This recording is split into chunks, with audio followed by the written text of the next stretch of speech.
Here we go, Chip. See, not too many bad prize cards here. A couple energy and a Crispin for Nettie, but nothing too impactful for Ross. I don't see a Crispin. That's a Matt right there. Very true. Over for Ross, the one Boomerang Energy, a super unique card that we don't see played too often. Obviously makes a lot of sense alongside Slowking when you're going to be using Trifrost as your attack in early turns. It's got that Zera Aura prized as well. Nice way to target down some Phesandipities, namely, and it is at the bottom of his prizes, so I don't think we should see the prize cards play a huge factor in this game, though there is always some impact. And there we go, the fist bump. Here it is, top 4 underway. Let's hear it for our 2 competitors, Nettie Kosick against Ross Coffin. It will be Nettie kicking it off. Turn 1, going first with the Badoo in the active spot, a bench of a Dreepy attach. For turns the Pheasantipity EX he's placed down as well. And this perhaps provides insight into Nettie's game plan in this matchup. Yeah, unfortunately, Nettie's hand doesn't look very good. We'll see what happens here. Yeah, there are some interesting ways you can approach this matchup as the Dragapult player. Like you mentioned, Nettie does not play Shaman, so there's no Flower Curtain to protect the bench. One thing you can do is limit the number of Pokemon you put into play. Then if your opponent uses Trifrost, they could, oh my, did he just draw his ace? He just drew Secret Box. Run errand, 2 cards from the top. He said, yep, that is pretty good. You only get to play 1 A-Spec in your Pokemon trading card game deck, and Secret Box, an excellent choice for a deck like this one. You discard 3 cards from your hand. It demands a mighty cost, but the payoff worthwhile as you're rewarded with 1 of each of the 4 different trainer cards, 1 supporter, 1 item card, 1 tool card, and 1 stadium added to your arsenal. And for Ross, that will happen this opening turn. Secret Box played right away. Oh, that's a beautiful sight. You know, when you're playing Secret Box, you love to have it in your opening hand. It was the key to so many decks in the previous format, Gardevoir and so many others. You just, whenever you drew it, you felt good. You knew things were going to go well. It is interesting in this deck. Obviously, it is very strong on the first turn of the game. It'll pretty much guarantee that Ross is able to pull off an attack on the second turn, barring any sort of hand disruption. But it's also nice to have later in the game, you know, when you get hit by a special red card, something like that, being able to draw into Secret Box can be a nice instant way to find all the cards you need to charge up an attack. But I'm sure Ross will not complain starting off this top 4 match with the Secret Box. And not bad to find right here, as well as Nettie has Badoo in the active spot, so playing it immediately to ensure that he's able to get access to it before the Itchy Pollen is online. Lucky Helmet, Pokepad, Cypher Maniac's Code Breaking added now to the hand. It looks like a couple of Academy of Night in the hand already and 1 in the prize card, so not going to take another one out of the deck here. Does play the full suite of 4. Actually, 1 was discarded there, so yeah, there's access to all 4. Or all 3 available, I should say, on this opening turn in that opening hand. Pokepad will fetch out the Slowking, again, playing around item lock, which he knows is coming from his opponent on the next turn. He does have the Lucky Helmet in hand. Perhaps could place it on Kangaskhan to deter Nettie from an Itchy Pollen, or at least give himself a solid benefit should Nettie item lock him. Very true. Ross still has not played a supporter card for the turn. Looks like it might be the Cypher Maniac's Code Breaking, but as he starts to shuffle his deck, I wonder if he might consider holding on to it. Oh, kind of an interesting spot. We'll play another Pokepad here before finishing this sequence, and does find out the Kyurem, and this is the huge card in this matchup. Trifrost, an attack that costs 5 energy, able to be used by Slowking using its Seek Inspiration attack. The combination works by using Academy at Night to place the Kyurem on top of the deck, and then you discard it with this effect of Seek Inspiration, and you're able to get that full effect, 110 damage to 3 Pokemon. Chip, I don't think Nettie's doing much on this turn. Oh boy. This is not a good hand at all. Now you see he's kind of debating, didn't actually bench the Duskull on the first turn again. maybe just making it a little more awkward, making it so that Trifrost doesn't get the full value of 3 knockouts when Ross goes for it. But Nettie just sitting on nothing here, does have the unfair stamp for when Ross does decide to attack, but not an ideal situation. Certainly far from it, and is debating the bench of the Duskull. Will choose to go that route, and now for Ross here, there are 3 prizes right for the taking. Wow. With the draw for turn, he has a basic Psychic Energy. There is the Cypher Maniac's code breaking being played. He'll search his deck for any 2 cards, place them on top of the deck, and then the combination with Mega Kangaskhan EX's Run Errand ability will give him access to those 2 right away, and immediately finding that telepathic Psychic Energy to help aid his bench. He does need a way, of course, to move this Mega Kangaskhan EX from the active position. It's such an interesting spot. Usually, you know, when you're playing the Slowking deck, you're really trying to piece together all the different things, trying to figure out what's the puzzle here? How do I unlock getting the thing that I need? And Ross just has everything already. It's almost like, okay, I need to Cypher Maniac's code breaking for 1 card, but what is the other one? I already have everything else that I need. So what can I do to prep for something like an unfair stamp that might be coming my way? These situations can actually be pretty complicated when you're drawing too well, trying to figure out the best way to put yourself in an advantageous position. That's a situation I wouldn't mind finding myself in. Drawing a little too well, he says, and that is what Ross seems to be doing at this point, having access to everything, not even playing a supporter on the first turn of the game, let's remember. Cypher Maniacs pieces everything together. And I think that was a smart choice. He didn't know what was going to happen on Nettie's turn. You know, if there's a Crispin, power up Pheasantipity, knock out your benched Slowpoke, the cards you might want to go for would have been different. So Ross, I think, recognizing that and understanding I don't actually need to play a supporter card, I can just wait. Extremely heads up indeed. He's going to piece out the full combo. Academy at Night coming into play. He'll be able to place any card from his hand on top of his deck. Of course, Kyurem being the choice. And Seek Inspiration discards the Kyurem. 3 prize cards for Ross Cawthon, discarding both of the energy attached to his active and Boomerang bouncing right back. 3 prizes remaining for Ross. Nettie with his back against the wall. Pheasantipity promoted. Does top deck a Pokepad to get himself another Pokemon in play, and we know Puka. Unfair Stamp is waiting in the hand. Couldn't have drawn it up any better for Ross to start off this top 4 match. Now, that being said, this is a pretty common occurrence in this matchup. The Slowking deck will lead off with a Trifrost, get several knockouts, set the Dragapult player back pretty significantly. But this is where that unfair stamp comes in, and this is where the Slowking deck can be a little bit fragile. You are really reliant on kind of doing a big combo every turn to do an attack. You need the Stadium card in play, you need the Pokemon in your hand to put on top of your deck, you need to keep refueling with energy cards. So when your hand gets disrupted, you can encounter a situation where you don't actually do anything for the next couple turns. You get out to a nice lead, but then you give your opponent time to come back. There is Unfair Stamp being played by Nettie. Both players sending their hands to the deck. Ross will only draw 2. Nettie still getting 5, and of course can still play a supported card this turn. He's also got access to flip the script. He only needs 1 energy card to start using Cruel Arrow and target down some Pokemon on Ross's bench. And another thing as well here, Ross did bench the Pheasantipity EX on the last turn. I wonder if Nettie will play cautiously around that and not take prize cards, not give Ross access to flip the script. Yeah, it's got to be a long-term game plan here for Nettie. You need to assume your opponent won't be drawing anything good off of this unfair stamp, and do not take knockouts and walk into that flip the script ability. Start piling damage up on those Pokemon EX on the bench to knock them down later with Phantom Dive. Still not a great draw off the unfair stamp. He's got a Buddy Poffin at least, but no supporter cards still.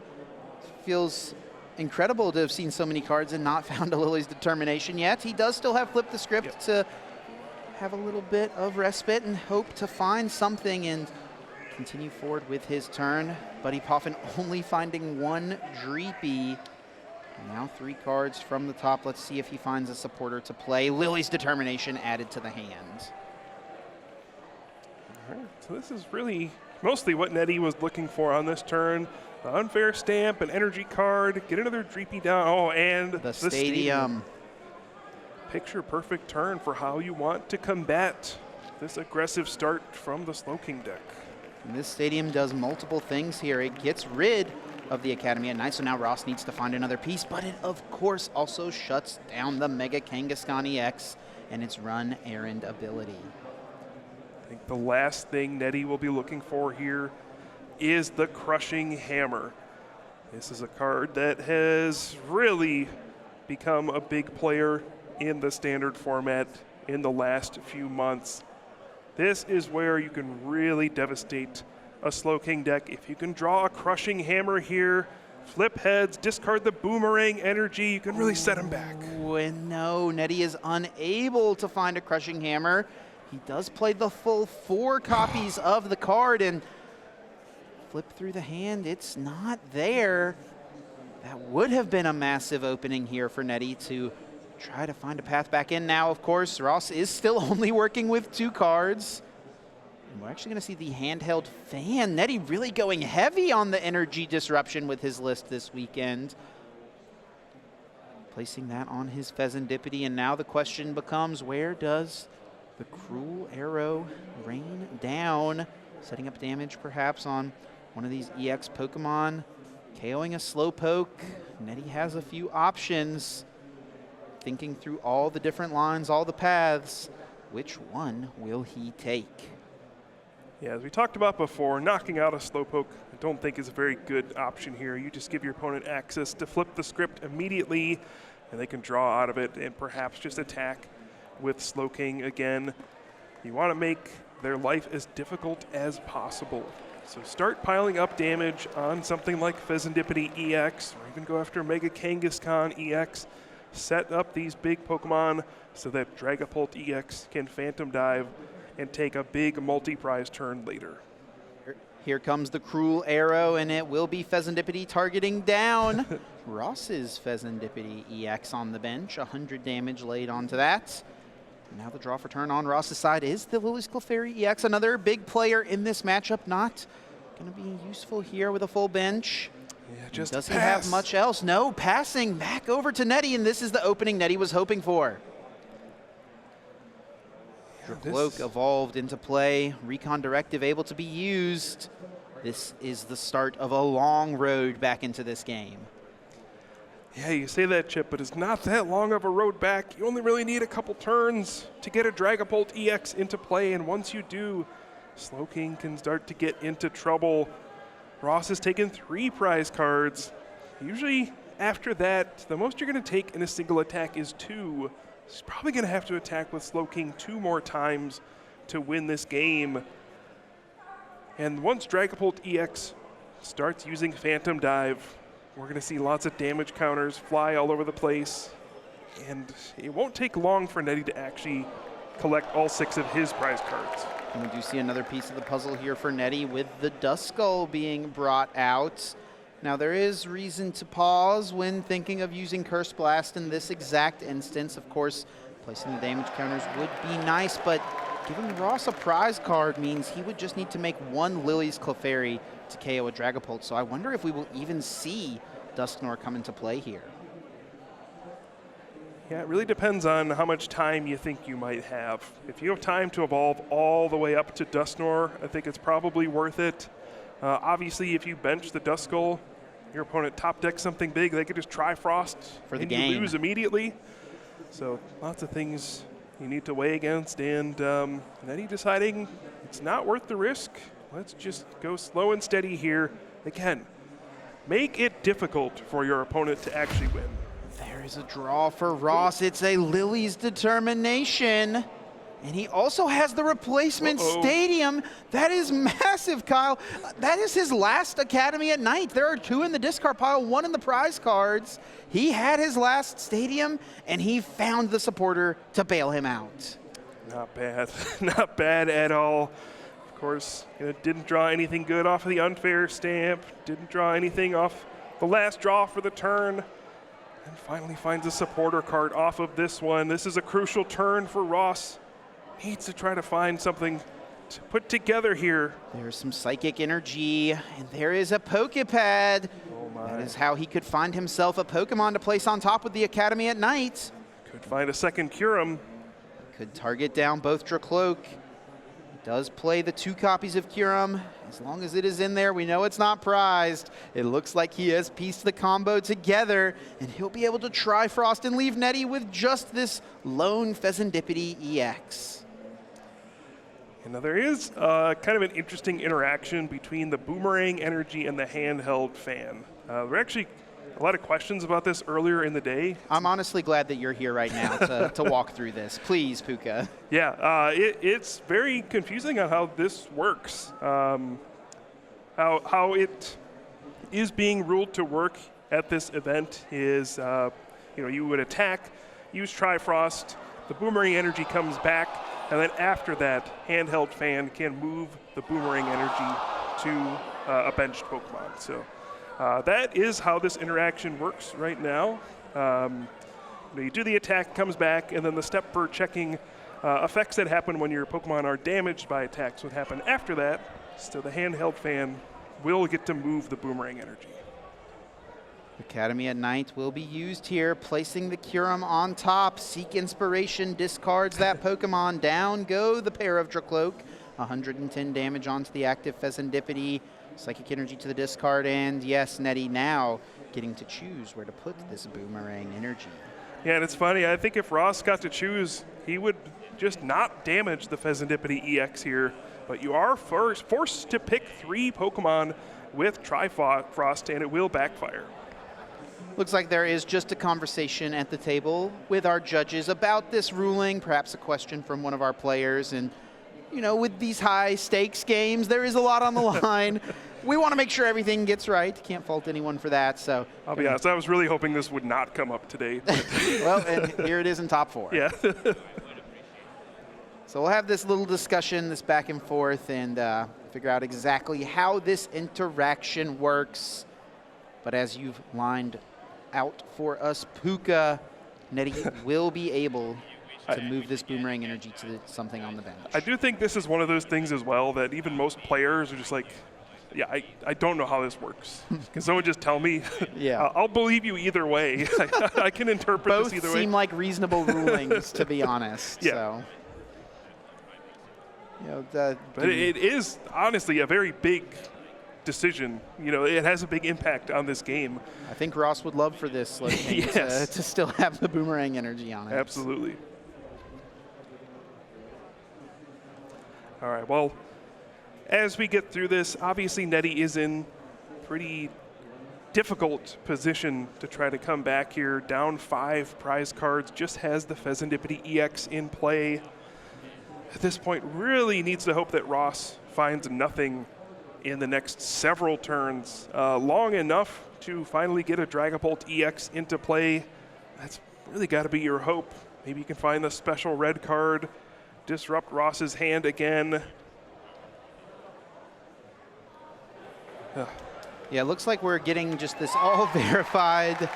Bit of a discussion that came up ahead of this event, as you mentioned, Puka, and there was a lot of discussion online about it. Gonna get word here shortly on what the official ruling will be. Head judge has been consulted. And we'll get word shortly on how this will work out.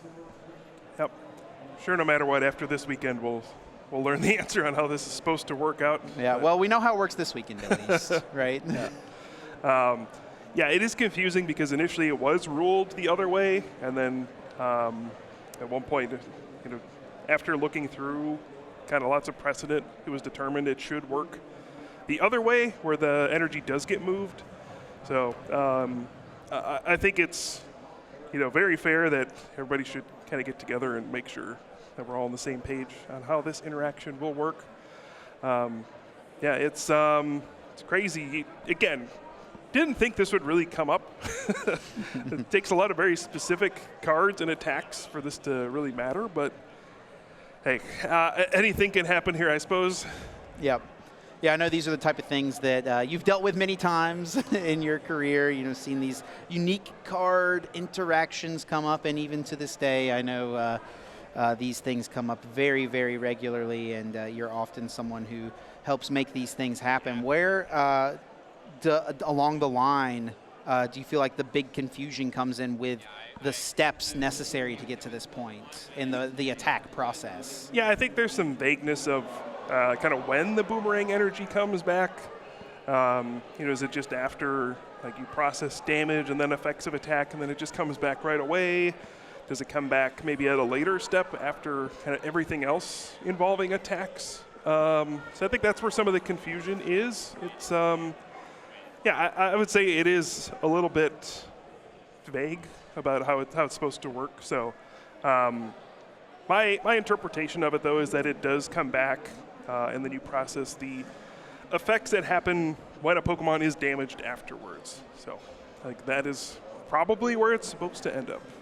Order of operations. Yeah, it's very complicated, though. Important whenever you were, you know, in second grade math, and important nowadays here at the biggest Pokemon TCG stage. We see our judges there giving their reasonings, and we'll get word on exactly what's being said, and it does look like we are getting confirmation that the energy will be moved. And I think that is maybe different than what was told to the players initially. It looks like they were telling Ross maybe that he was able to, and Ross said that he didn't feel like that was how it should work, and so now they're, because handheld fan is a mandatory effect as well. It's not something like experience share, and there we do see the boomerang energy has moved to the bench Pheasantipity EX.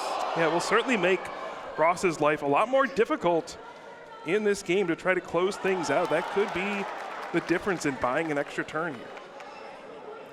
Because as of now, that Slowking, I mean, it's not going anywhere anytime soon. Stuck in the active spot. Pheasantipity able to just snipe around it. Now, Ross does play a copy of Switch. Yep. It is a one-of copy. He's got Safer Maniacs to find it, in theory, but not a way to draw into it efficiently right now. Yeah, and maybe Nettie signaling where his mind is here can maybe go after this Pheasantipity EX. I know, in this kind of situation, it feels like you're probably just going to keep damaging things and then set up for a big Phantom Dive to close out the game. That's what I would assume will happen here. But we'll see what he has planned. Buddy Buddy Poffin being played. Nettie seeing that not many more 70 HP Pokemon left in the deck. They have all been knocked out, save for this Dreepy that he's now placing down. Yeah, we're actually getting word that Ross actually challenged the ruling. He said his energy should be moved. So it was actually more like a good sportsmanship move, right? He argued to be in a disadvantaged situation, wanted to win the right way. Yeah, knew how the interaction should work, it seems, and got that confirmation as the boomerang energy has moved to Pheasantipity.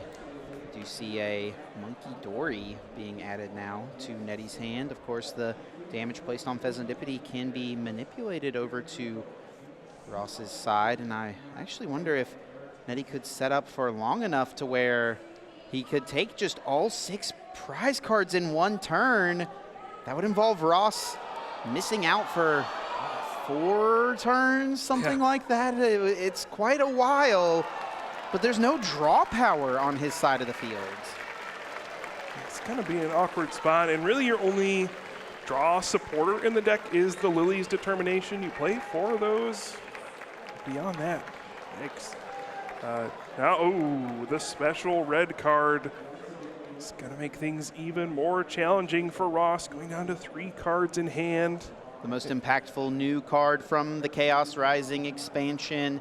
You can only play it when your opponent has 3 or fewer prize cards remaining.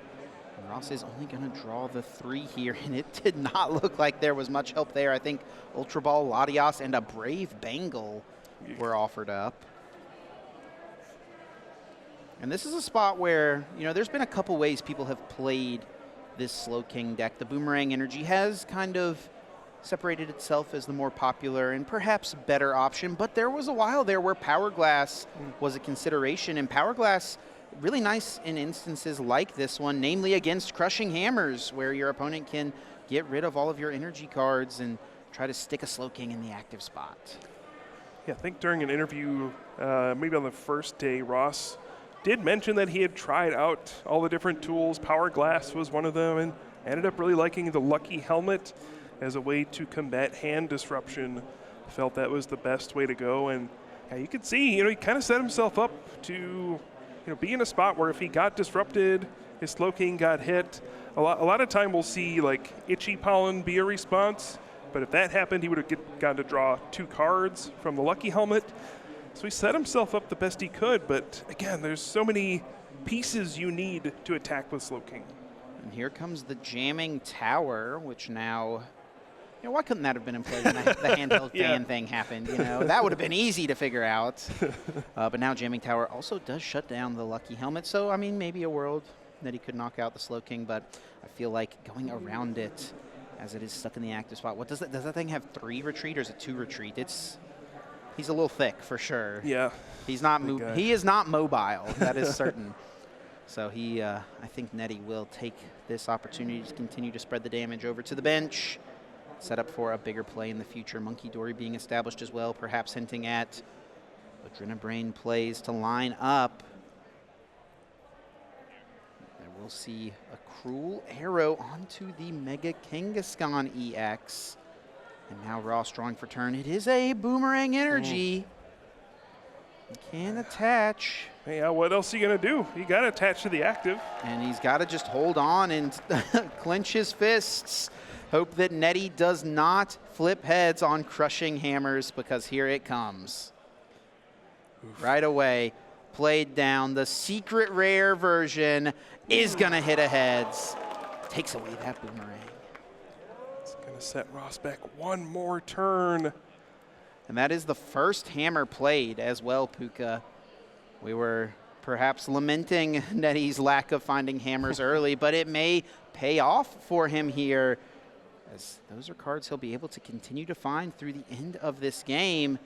Every single time Ross attaches an energy to this active Slowking, Nettie will have a shot at getting rid of it. Yeah, very annoying to deal with. After Ross won his top cut match against Aban, he even noted, the game was still super close, even though my opponent didn't play any of these really challenging cards to deal with, like the Crushing Hammer. And so now he's running up against it, maybe his biggest challenge yet. Pokepad played from Nettie, just perhaps thinning the deck down a bit. And speaking of thinning the deck, there are not that many cards. Less than 15, it seems, available now for Nettie. He's going to get another one out here with this Ultra Ball. Finding out Dragapult EX. Now under 10 cards remaining in the deck, it seems. He's done a really good job at getting through the deck without being able to use very many recon directives this game. Sure has. What a strange game it's been to kick off our top 4 here. You can see kind of what Nettie's trying to go for. Just clear out 6 prize cards all at once. If you can knock out Mega Kangaskhan EX, Pheasantipity EX, and maybe a Slowpoke all at the same time, that is all 6 of your prize cards. At this point, he's actually setting that up for next turn. If he can Adrenabrain, move 2 damage counters to the Slowpoke, then Boss's Orders onto the Mega Kangaskhan EX. Oh, that would still be a little short, actually. He's lining it up here. 90 damage draw for turn on Ross's side is that Lily's Determination. Yet again, Lily aids Ross in a situation where he has absolutely nothing going for him.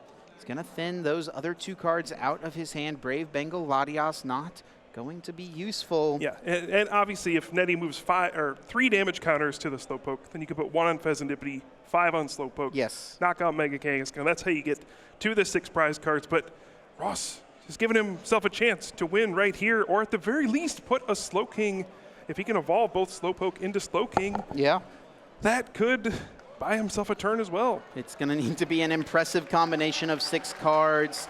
He could win the game should he draw, what, Academy at Night, Switch, Wondrous Patch, Energy, and a Pokemon to put on top. That is a very specific combo, but at minimum, perhaps finding a pair of Slowking would be enough to fend Nettie off for one additional turn. And yes, we've mentioned it, one singular copy of Switch. There's the Energy, there's the Academy at Night, there is the Metagross, and no Switch able to be found. He got kind of surprisingly close. All right, are there 2 Slowking left to evolve into at this point?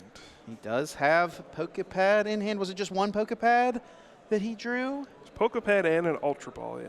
Okay, so if they're both in the deck, which I do think they should be. I think he drew Night Stretcher actually as well, so that's in the hand. I don't think a Slowking is at the discard pile. There will be the Telepathic Energy attached to the active. And he can play the Ultra Ball, but playing the Ultra Ball would mean that he would lose the Metagross, which may be a card he needs. All right, so this could be it for Nettie if he can find everything here. But he needs those Night Stretchers. All the Darkness Energy are accounted for at this point. They are on the bottom of the deck. He's going to play the Meowth. Does fetch out the boss's orders. If Nettie can find Dragapult EX, a Darkness Energy, and the boss, which he has now fetched, he can bring up the Kangaskhan. Phantom Dive KO it, Adrenabrain move 30 over to Slowpoke, and then take all 6 prize cards on this turn. He's having a Judge Shuffle. Something we've seen become very popular amongst players in these high-pressure situations. I think it's something like 2 of his 6 cards are Night Stretchers. He just needs to find one. He's going to Recon Directive in order to see these top 2 cards, and the first one right away, both of them, in fact, Night Stretcher. He'll be able to retreat Pheasantipity, Night Stretcher to bring back Darkness Energy, and pull off the complete combo. From 6-1, Nettie finds a way to fight back. What a patient and well-played game. And boss's orders is that final piece of the puzzle. Adrenabrain to move the 30 over, and Nettie Kosick will take a 6-prize turn to take a Game 1 win in top 4. Wow, what a comeback. Really fueled by Pheasantipity EX using Cruel Arrow for several turns. Of course, that handheld fan. Wow, what a comeback. Has to be a little frustrating for Ross in that situation, being so close to a victory. Of course, the crushing hammer hurt as well there at the end. That just shows you how much room there is for coming back in this matchup. What resolve from Nettie in that game. An excellent game planning as well. Let's not forget what his opening hand looked like. It was 2 Dusknoir pieces, 2 Energy Special Red card, like absolutely nothing going on. Held on just long enough though in order to withstand. Pablo, tell us what you're thinking about that match. I am baffled as to how things developed right there. It looked like a sure win for Ross. That boomerang energy interaction was so important for Nettie to be able to delay Ross's attack, and then that Slowking just got stuck there for way too long. So, I mean, the 1 copy of Switch, will that be enough? Because I have a feeling we're gonna see a very similar Game 2 with an explosive start with Kyurem, and then Pheasantipity putting in the work. So Nettie finds that on first stamp quite early. Generally, I don't know if Ross can do anything other than hope for a good top deck. I wonder if Ross, in that situation with the Pheasantipity in play, could have targeted the Pheasantipity, perhaps instead of the Badoo, perhaps instead of the Duskull. Even a Dreepy. Leave a Dreepy. That's fine. If there's no rare candy, 1 Dreepy's okay. If you can pull off back-to-back Kyurems, that's not too bad. And then that way deals with the Pheasantipity, while also, again, on the next turn, dealing with multiple single prize Pokemon. Maybe we can see Ross make that adjustment heading into Game 2, should things line up in a similar fashion. Ross here, being the loser of Game 1, has the option to choose first or second here. have to imagine we'll see him going first, based on especially Netty's choice as well to go first. Usually players wanting to do the same thing in a given matchup, to deny their opponents the opportunity to get what they want effectively, and that game took quite a while. We've got the extended 75 minutes here for Top Cut, and that game one ate up almost 50% of our clock. Yeah, if you're Ross, I mean, obviously he's played in, who knows, hundreds, maybe thousands of tournaments in his life. He's been in these situations plenty. Don't think it will rattle him here. Might be a little bit annoyed at how that played out, but he knows it's not over yet. Just got to win the next two. You're so close to winning that first one. Just stay focused. Try to execute your game plan as we head into this crucial game two. Game two is underway, and Ross with the start of the Kyurem. That is not what you want to see. Maybe back at Worlds 2024, when your opponent might have played a Colress's Experiment, you wouldn't minded to see this. But right now in this situation, Kyurem in the active spot, not what Ross wants. Yeah, I don't see any Colress's tenacity in Netty's deck list, so I don't think this Kyurem will be attacking anytime soon. Yeah, this is debatably your worst starter with this deck. Meowth EX may be slightly worse, but starting with Kyurem feels especially bad because that's one that you don't have access to put on top of your deck to attack with later in the game. So now you're just going to be limited to the one Kyurem. You're going to have to Night Stretcher it back if you want to attack with it again. This is one of the downsides of this Slowking deck. Sometimes you start with the Kyurem, and it really puts you in an awkward situation. Pokepad, Ultra Ball, both being played here for Ross in this opening sequence, and has to commit this Ultra Ball to a Meowth EX, using that last ditch catch to search out a supporter card. He does know that Netty plays the Team Rocket's Watchtower, and he also knows Netty has Badoo, so playing around all of the different cards that Netty could utilize next turn so that he can guarantee himself an opportunity to at least make something happen. But no Kangaskhan on turn one, I think, is the big miss here for Ross Cawthon. Yeah, I'm not sure if he has an energy attachment either. In that situation, it really limits your options for what you can do on the second turn. You really need to get an energy down, because if your opponent uses Itchy Pollen, you won't be able to use Wondrous Patch to power up Slowking in a single turn and misses an energy. That is a huge miss as well for Ross, already down a game, and now with the poor start in game number two.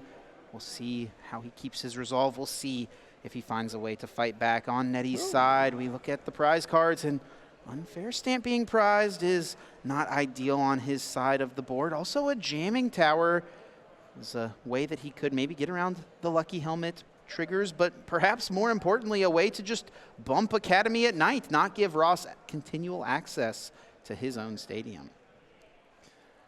Yeah, looks like Ross has a Night Stretcher in the prize cards as well, so it will be extra difficult to use Kyurem multiple times in this second game.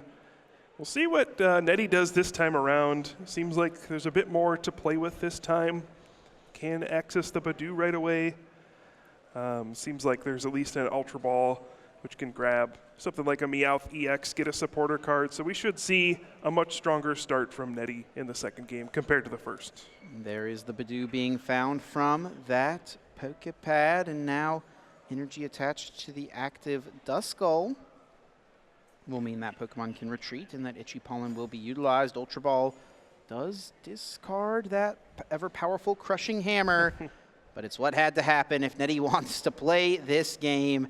Meowth EX, last ditch catch into the Lily's Determination. Yeah, like I just would have flipped tails on that one anyway, so may as well discard it.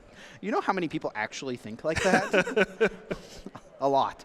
Yeah. Lily's Determination here in this opening sequence for Netty, very strong to find, of course. He will get 8 cards, and we saw him really, abuse the use of that supporter in the last game.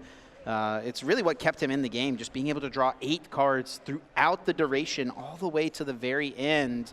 Really kept him in it, just giving him access to resources to stay alive in that game.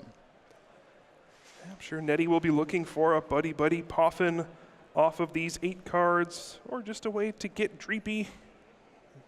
There it is, Buddy Poffin found right away. Also Dracloak already available, so his next turn is lining up pretty nicely as well. And with the Kyurem in the active spot for Ross, Nettie is probably feeling confident that an attack from Ross will be unlikely. I mean, it's impossible next turn after an Itchy Pollen, but even a turn 3 attack with a Trifrost seems unlikely with a Kyurem in the active spot. Yeah, and that doesn't necessarily mean Ross can't win the game. The Kyurem play is nice. Obviously, you take out a lot of your opponent's Dreepy, set them back quite a bit. It's not really the only way to win. We actually saw Ross play against a Dragapult deck that was playing Shaman, I think, earlier in the tournament, and he was able to work around that and still win the matchup anyway. So there are multiple routes to victory when you're playing this Slowking deck. Remember, at the heart of it, it is a single prize Pokemon that can knock out Pokemon EX, so there is room for coming back. The draw for turn on Ross's end. Pokepad not able to be played thanks to the Itchy Pollen, and Blue's Determination will immediately send the hand into the deck. Now, I do think I noticed a Slowking there in the hand. Chose not to evolve his Slowpoke, Buka. Yeah, Slowpoke is strangely safe in the beginning turns of the game and has 2 somewhat relevant attacks. You can actually use that Dangle Tail to get back a Pokemon you may have discarded off of an Ultra Ball to set yourself up for the next turn, and even Tackle just knocks out Badoo and keeps energy on the Slowpoke so that you can evolve into Slowking on the following turn. Sometimes it's better to just keep it as a Slowpoke. Ross needs to find energy here and needs that one.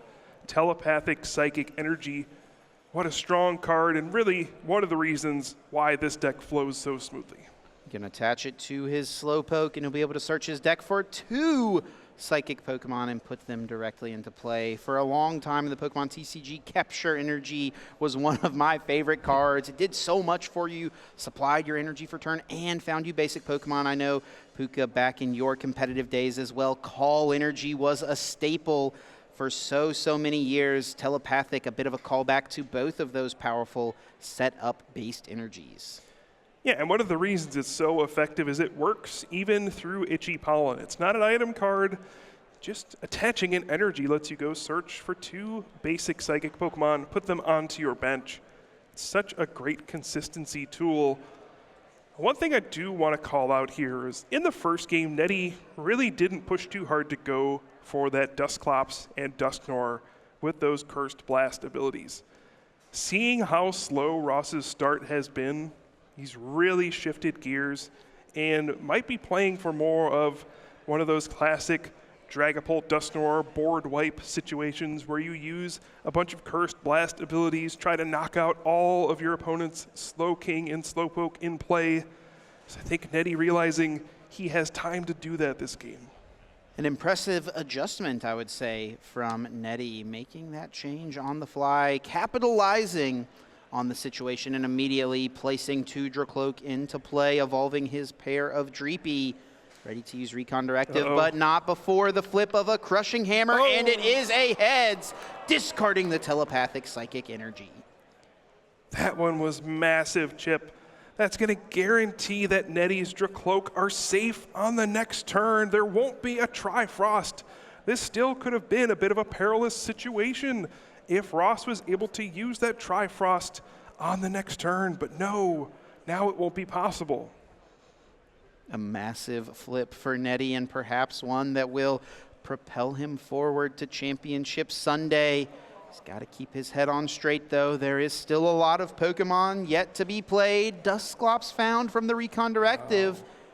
Introduces the possibility of Cursed Blast options. Crispin will set himself up nicely to attack with a Phantom Dive on the next turn, and I have to imagine Itchy Pollen will continue to be his route here, as he wants to guarantee that Ross cannot piece anything together.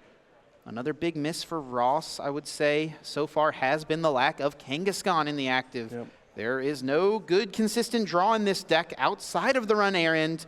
And while, yes, Telepathic Psychic is great to get out the Latias, get another Slowpoke, I'm sure Ross wishes he could have found a way to get out a Kangaskhan as well.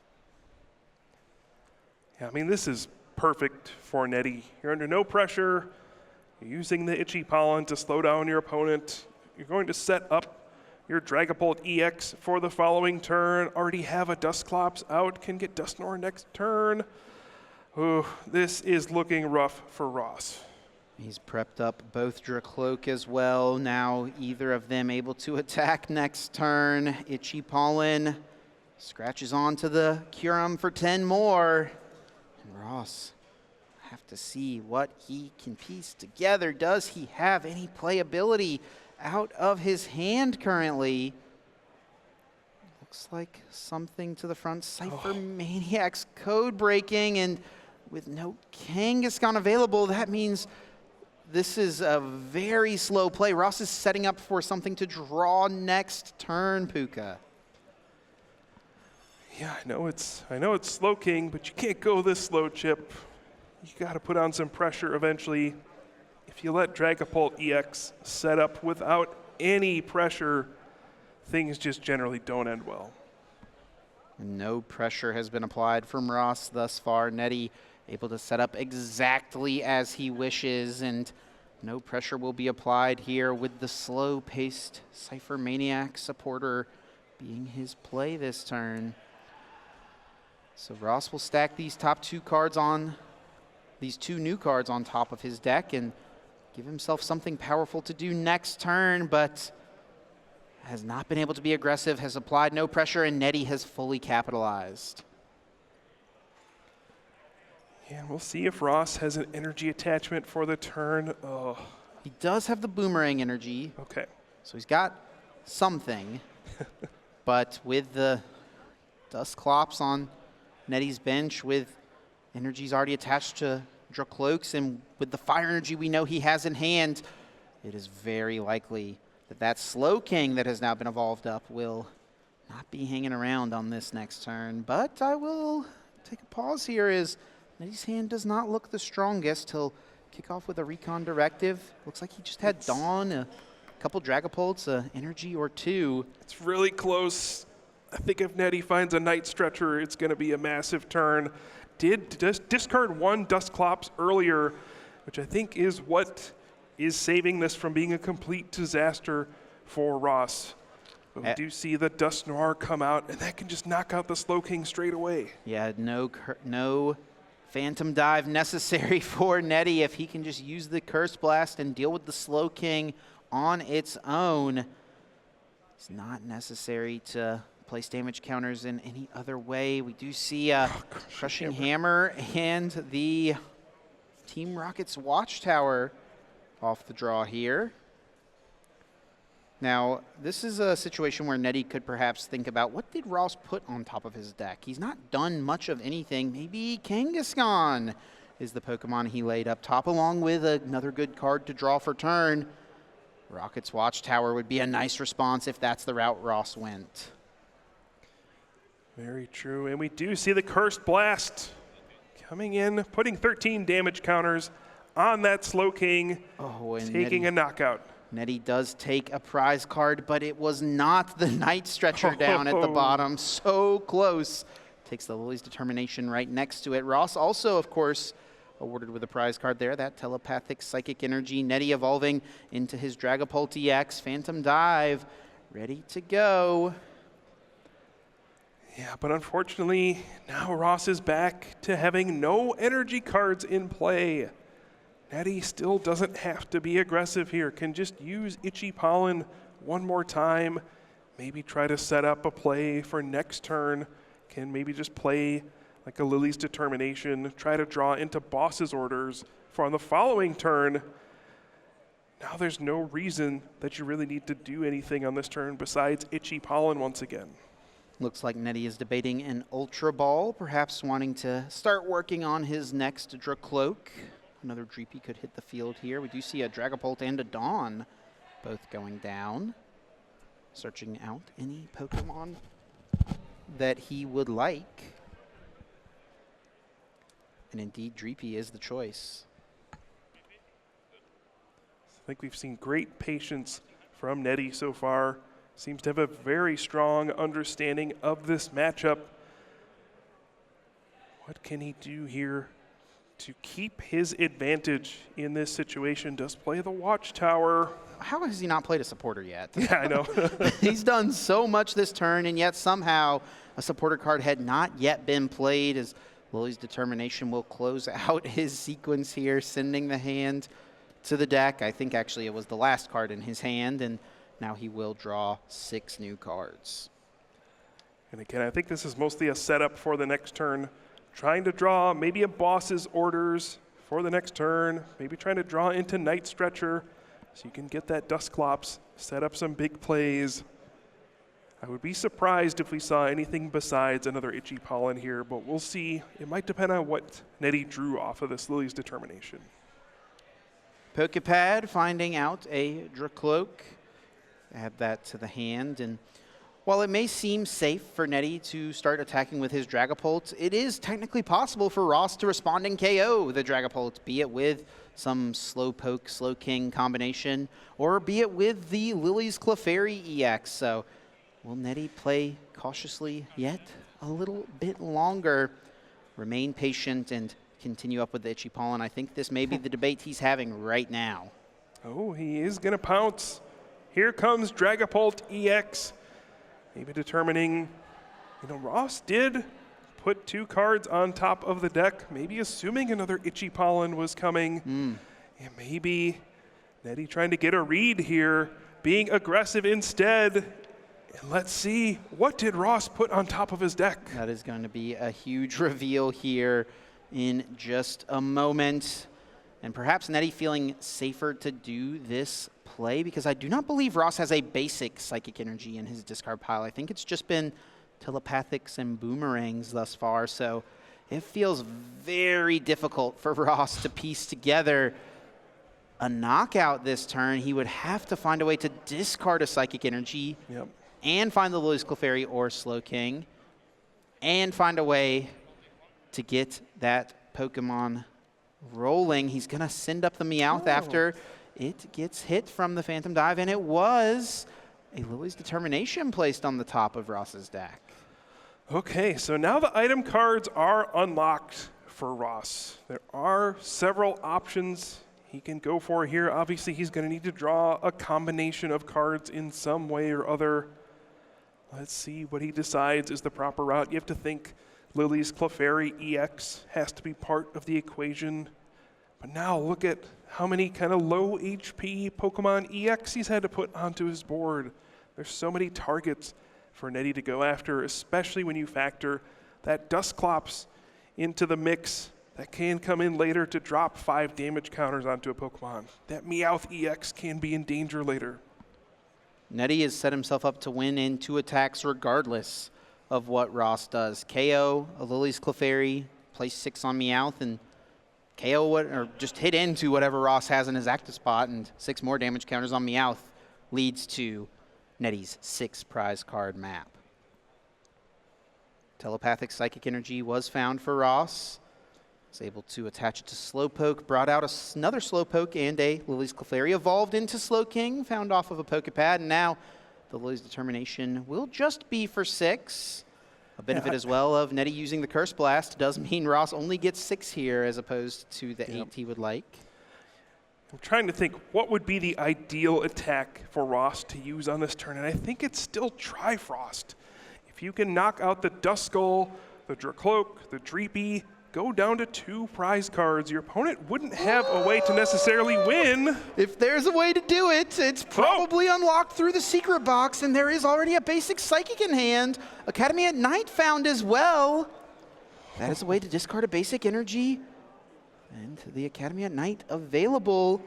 Yeah, he can find a Night Stretcher. To get back the Kyurem. Now, something to consider as well here, Puka. It is possible for Nettie to win the game on the next turn with the 6 damage counters he placed on Meowth, and with Ross placing Lily's Clefairy EX into play. Should Nettie find boss's orders, use Dusclops, he would be able to take all of his 4 remaining prize cards. Yeah, I think that's why you have to go for Trifrost here with the Slowking. Knock out the Duskull and take away that play you'll go down to 2 prize cards as well. Then you would just need to knock out the Dragapult EX to win. Hold on a second here, Kyle. In game 1, it was Nettie Kosek finding a way to keep his resolve and fright back and find an improbable path back into the game. And now in game number 2, is that going to be true for Ross Coffin?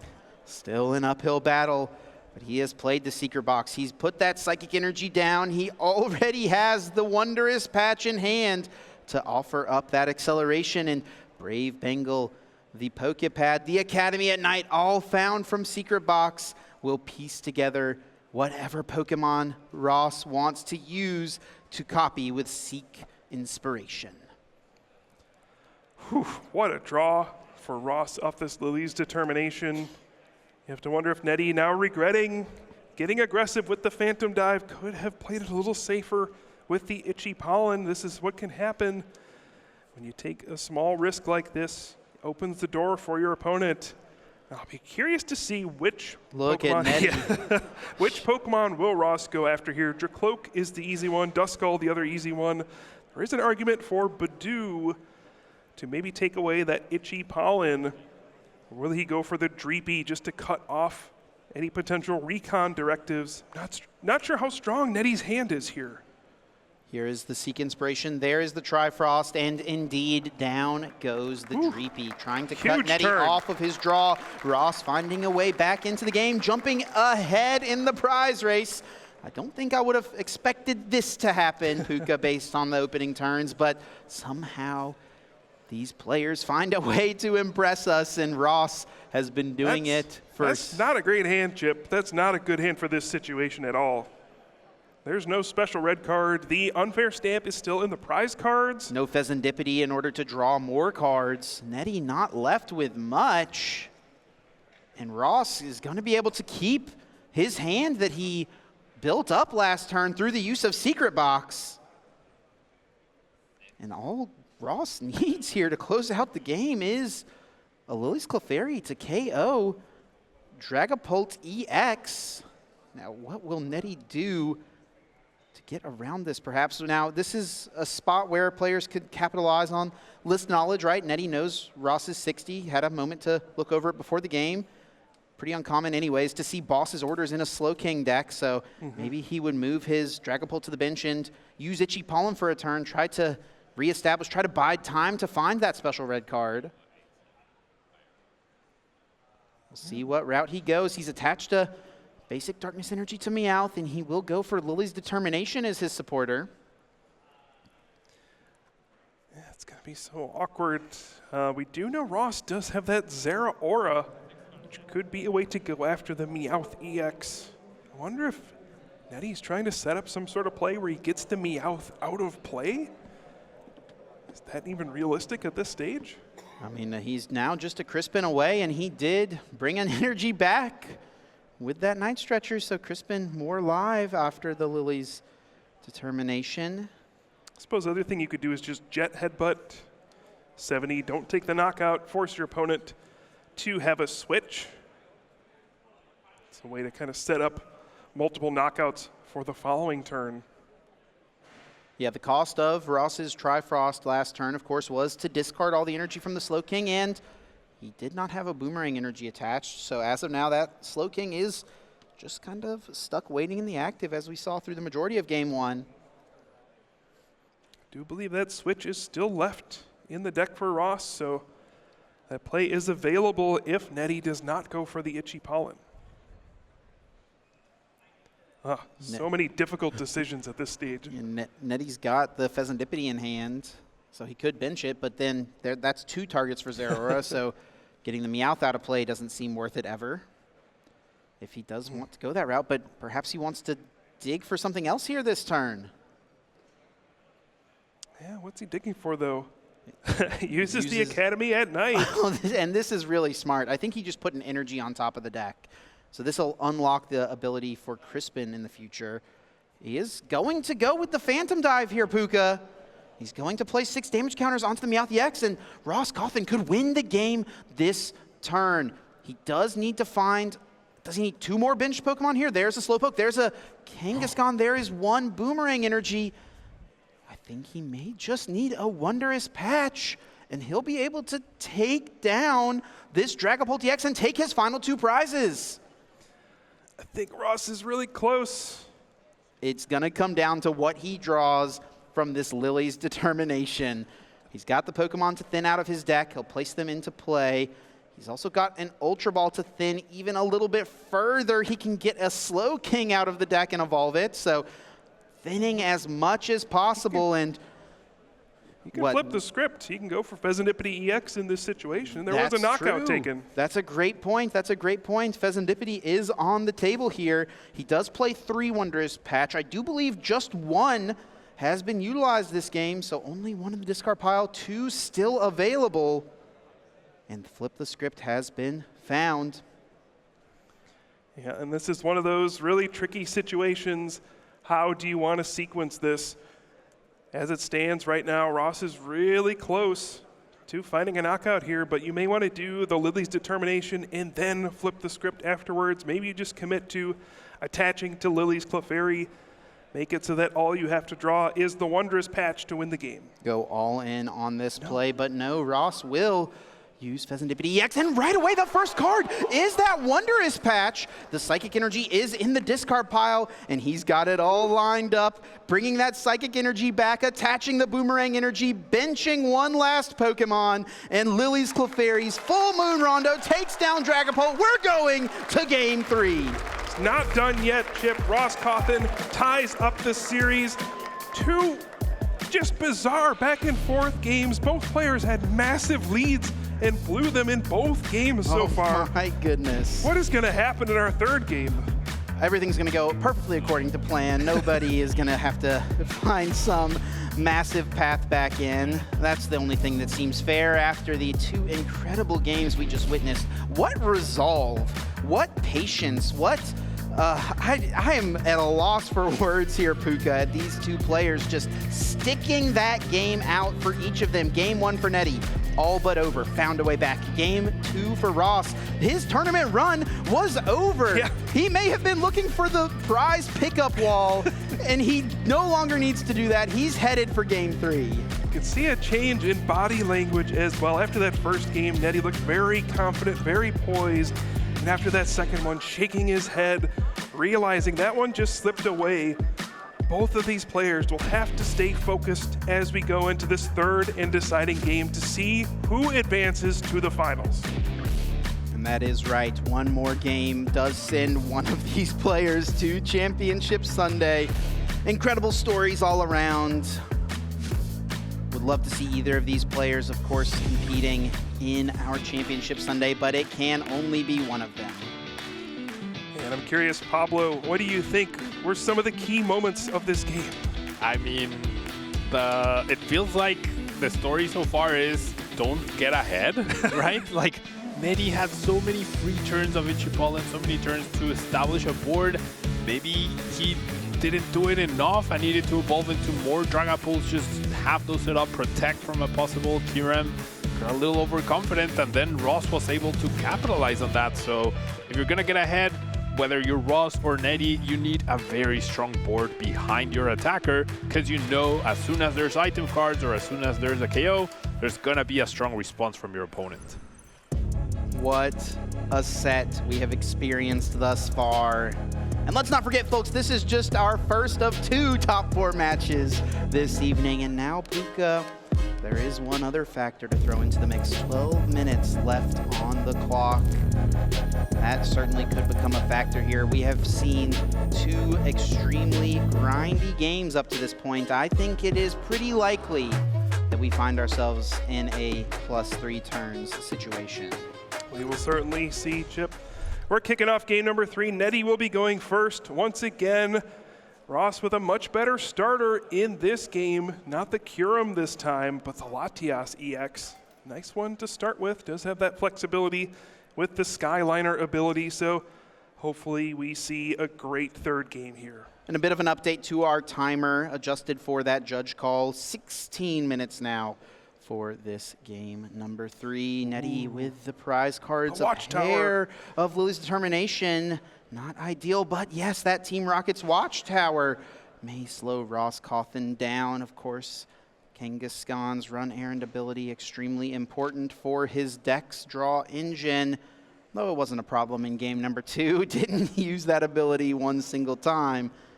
He also does have 4 Academy at Night to potentially get this Disruption Stadium out of play. Yeah, I mean, it does stop a potential Meowth EX. If you did have, the Mega Kangaskhan EX, it could stop you from drawing some cards with that. Wow, having it in the opening hand is so big for Nettie. It could potentially slow Ross down. And I actually think it is a huge deal. It seems like all Ross really had in this opening hand was a Mega Kangaskhan. He also did have Cypher Maniac's code breaking, so that would have been a really strong combo to piece together whatever he wanted here on this opening turn, but the one piece missing is the replacement stadium. So Nettie finding that one of Team Rocket's Watchtower, very fortuitous, as Ross will use his Telepathic Psychic Energy, bringing out a pair of Psychic Pokemon with Latias EX already in play. And a Slowpoke in the prizes. We'll see what he brings down. It looks like Lily's Clefairy is going to join the mix very early here. Yeah, I have to wonder. It looked like there was a mulligan. I wonder if Ross drew the Mega Kangaskhan EX off of that, because obviously that is your preferred starting Pokemon with this deck, using that run errand ability. Now, it is a little bit annoying that he will not be able to use it this turn, but I do think this Cypher Maniac's code breaking will set Ross up for a pretty strong second turn of the game. You can, if your hand is really weak, you can just put like a Lily's Determination on top, or you could just put Academy at Night on top and just retreat into Mega Kangaskhan EX, and then make sure you can use that run errand on the next turn to draw into the other card you put on top. So yeah, I think it's not ideal, but there's options to work with. It looks like the 2 cards he put on top, and we haven't seen the finalized order just yet, were Lily's Determination and Cura. Yeah, that's something you can do sometimes. You'll draw that next card next turn, and then you'll have the Kyurem on top of your deck to use Seek Inspiration if you already have Slowking in your hand. And this plan, of course, could be derailed with the flip of a Crushing Hammer on Nettie's side. Of course, something Ross must be cautious of. He will still retreat into his Kangaskhan and pass it over to Nettie with the Dreepy and the active energy already attached. There is a Dracloak with a Recon Directive, another Dreepy, and a Buddy Poffin, which can get that Dreepy right back, as well as perhaps a Badoo to use Itchy Pollen. Yeah, so far so good for Nettie. We'll see if there's a supporter card in hand. I think I saw one. Ideally, you'd want to play something like a Lily's Determination, draw 8 cards, just get things into your hand. Looking at an Ultra Ball, but you have to discard 2 Crispin? It would be very costly to do so. He does play 3 Crispin. We did see the third copy was in the deck, and he so bad, is going to do it. Especially if you're planning to retreat off your only energy this turn. Now, we have seen that these games do kind of slow to a grinding halt at some point. So maybe Nettie recognizing, I don't really need Crispin that much. Maybe I need 1 at one point. It's okay to get rid of these. It's far more important to just set up as many Dreepy as I can. And this is also one of the potential responses to a Kyurem, is just having all of your Dreepy available. None prized here for Nettie, getting the full 4 into play at this early juncture of the game. And Lily's Determination does find him 8 cards, and perhaps most importantly is this Crushing Hammer, as he does roll and does indeed flip aheads. Gets rid of Telepathic Psychic, and now Ross needs yet another piece of the puzzle next turn. That's another way to slow things down so you don't need Crispin. Just discard energy off your opponent's Pokemon. You see Nettie now taking a second to think about this. You would have assumed it would be a pretty quick retreat into the Badoo. Use Itchy Pollen. Looks like that will be the case, but just discarding the Darkness energy, since that won't really be relevant in this matchup. And again, with the use of Itchy Pollen here, Nettie is guaranteeing that a Trifrost cannot be used by Ross. The only way for him to get 2 energy cards into play would be through the use of a Wondrous Patch. He would also, of course, need to find a way to discard a Psychic Energy. All of those ways are item-based. Yep, so now Nettie is back in this kind of controlling position, knowing that Ross is unable to put on any pressure again. And he'll have at least another turn to keep setting these Pokemon up and try to pick apart Ross's Pokemon later with that Phantom Dive attack. Also did see Nettie has the unfair stamp in hand, did not have access to that in game number 2, and I'm sure is going to be holding on to that, waiting for the right turn to use that at a later point. Does not have a very strong hand here. Perhaps why we saw the aggressive find of the second Dracloak. Just looking to try to churn through the deck a little bit more efficiently. Ross, of course, drawing that Lilies that he placed on top last turn, and we see he had things set up. Yeah, what a top deck. There it is. Attach of the Psychic for turn, and Lily's Determination will still yield him that full 8. Yeah, if you're Ross, I mean, you've proven that slow and steady can win in this matchup as well. Things probably could not have looked any more grim for him in that previous game, and he just found a way to stay in it as long as possible. Again, Slowking has access to such powerful attacks. If you're able to just chain them together, you can find ways to win even from disadvantageous positions. This Psychic Energy does represent a threat on the following turn. It's going to force Nettie into another challenging position where he may need to find that Crushing Hammer once again. And a big find for Ross was that Academy at night, not necessarily to utilize the stadium this turn, but simply to start getting through his deck. Run Errand now online, able to be used, drawing him 2 cards from the top, getting him closer to powerful combo pieces. And while there is no attack this turn, Ross is beginning to threaten a lot of what Nettie could do. And this is a big turn here for Nettie.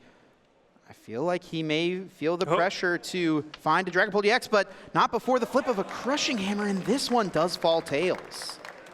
Huge for Ross here as the Crushing Hammer does not succeed this time. We'll see if Nettie tries to dig for more of those. I don't think he has a draw supporter right now, Puka. Oh, no. He also does not have a Dragapult to protect his investment of this energy onto Dracloak.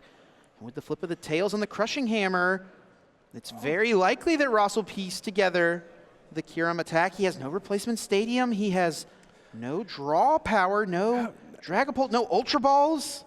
Yeah, Nettie went to take the Buddy Buddy Poffin off this Recon Directive, but has access to Meowth EX. Ross got rid of the Team Rocket's Watchtower, so he could use Meowth to go search for a Lily's Determination here now.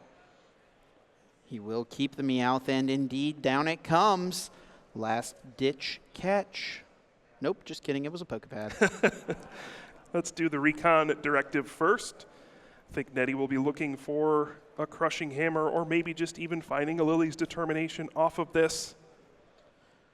Here is that Recon, and there is a Crushing Hammer offered up. Yet another huge flip. It was heads for the first one, tails for the second, and heads for the third. Down goes this Psychic Energy, a breath of fresh air for Nettie. You can see both players' different reactions there. Nettie, a sigh of relief. I'm safe for one more turn. Ross, maybe a breath of frustration there, knowing he set back one more turn. And I wondered if Nettie would feel confident to hold off on the Meowth after flipping that heads, knowing he's safe, but will still fetch out this supporter. I guess, drawing 8 cards doesn't seem too bad. Well, having a think, though, here, Puka. I do enjoy drawing 8 cards. He is debating, perhaps, if the Lilies will be his supporter of choice here. What else could he be considering? Dawn guarantees a Dragapult, but I don't know, the one Crispin could set his energies up. Yeah, maybe he just wants to kind of guarantee getting enough energy in play to use Phantom Dive on the following turn. I don't know. It's an interesting spot here.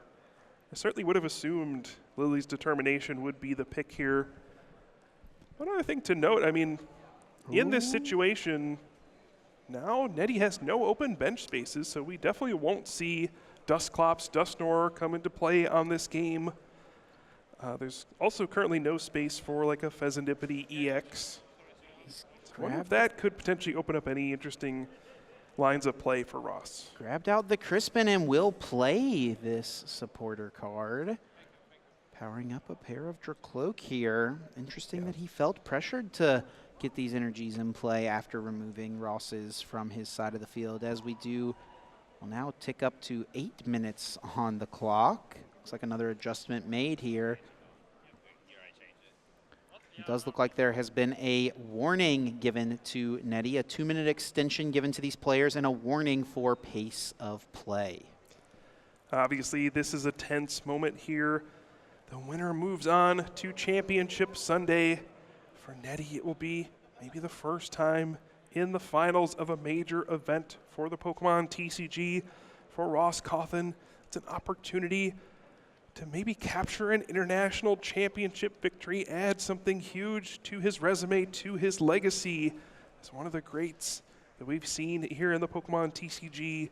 There's so much pressure here. You just want to think through all of your plays. Don't want to have any regrets later. Willie's determination played once again.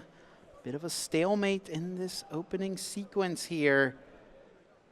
The game has grinded to a halt. Nettie's hand is not great. He does have the 3 recon directives to support himself next turn, but he's going to need to find a way to make something happen here. He does know he is safe at least this turn, right, with the energy now just having been attached, and that is a nice arsenal to work with for Ross. Secret Box, Zeraora, Slow Kings, and he still has access to that run errand ability. Out comes a Lily's Determination and another Pokepad. Ross can do just about whatever he wants next turn as these items are unable to be played right now. And he is going to retreat his Mega Kangaskhan into a Slowpoke here and pass over to Nettie. Interesting. Maybe wanting to force a boss's orders to get a big attack off. Doesn't mind if a Slowpoke goes down, but if your Mega Kangaskhan EX gets hit for 200 damage, that could present an issue later. Lots of openings here for Nettie. Dragapult found from his second recon. He also has boss's orders in the hand, so he could go after maybe that Lily's Clefairy EX, maybe the Slow King that Ross has invested a bunch of effort into. See which route he goes. It's kind of tough to decide what to boss here, as Ross could make either of the other 2 Pokemon very reasonable threats. Ooh, we're going to see 2 Dragapult EX come into play. This is going to make the attacks pretty awkward for Ross at this point. Trifrost can get 3 prize cards still, but you're still going to have to make your way through 2 Dragapult EX eventually. So this may force Ross into more of a traditional 2-2-2 prize map where he has to go through potentially 2 Dragapult EX and then maybe finish off the Meowth EX he later. Can technically 2-hit KO the Dragapult with Lily's Clefairy being in play, right? He could Trifrost for 220 into that Pokemon, but then he would need to attack it once again while it's in the active spot. Of course, it's protected on the bench by Terra. Yeah, that's very risky because they can just retreat, and then you won't be able to go after it later. Boss onto the Lily's Clefairy. Nettie deciding it's time to take prize cards. And down goes that Lily's Clefairy, and now the decision where to place these damage counters. And the decision for Ross will be how to respond, and we know he is sitting on a strong grip of cards. There is Secret Box in the hand. There are Pokepads. There are plenty of energy. He will be able to respond however he wishes. Nettie finding Fire Energy off the prizes. That is excellent, as there were 2 prized. I think if you're Ross here, you want to attack with the Pokemon that is already damaged. You want to evolve that Slowpoke into Slowking. Try to power that one up and force your opponent to continually have boss's orders in order to take advantage of those damage counters on the bench. Another way Ross can set up whatever he wants is through the use of Cypher Maniac's code breaking. That one of Rocket's Watchtower going down means that Run Errand online for the remainder of this Game 3. And let's also keep our eye on the clock as we do tick under 3.5 minutes here. I do wonder what Ross will go for on this turn. It does have the option of the Brave Bangle plus Metagross. That's a way to hit for 330 damage without having to put a Lily's Clefairy EX. A small Pokemon EX that could be knocked out later. Oh, there's so many decisions to be made here still. Nettie is just so fortified at this point with multiple Dragapult EX. If Ross can just KO this Dragapult, KO the next Dragapult, Nettie actually does not have a way Out of Crispin. to make a third Dragapult in that singular turn. Yes, he is out of Crispin here. Let's see if Ross can key into that. He is going with a Lily's Clefairy route, it seems. I think this is reasonable. You're going to have to do this eventually. It is going to be a retreat into the Slow King. Academy at Night can place a Pokemon on top of the deck. There is the Lucky Helmet being attached, so perhaps Trifrost will be his pick this turn. I think it's going to be the Metagross. Just knock out the active. Like you said, Chip, just go after the energy attachments at this point. Knock out the active. Force your opponent to keep getting energy onto Dragapult EX. This is putting Nettie in a very awkward position.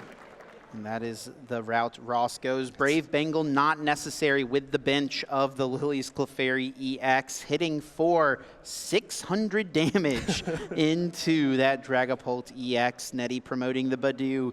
Does play an Ultra Ball, gets rid of that Dusknoir just found off the prizes into a second Dracloak, and Fire Energy already laid onto Dragapult EX.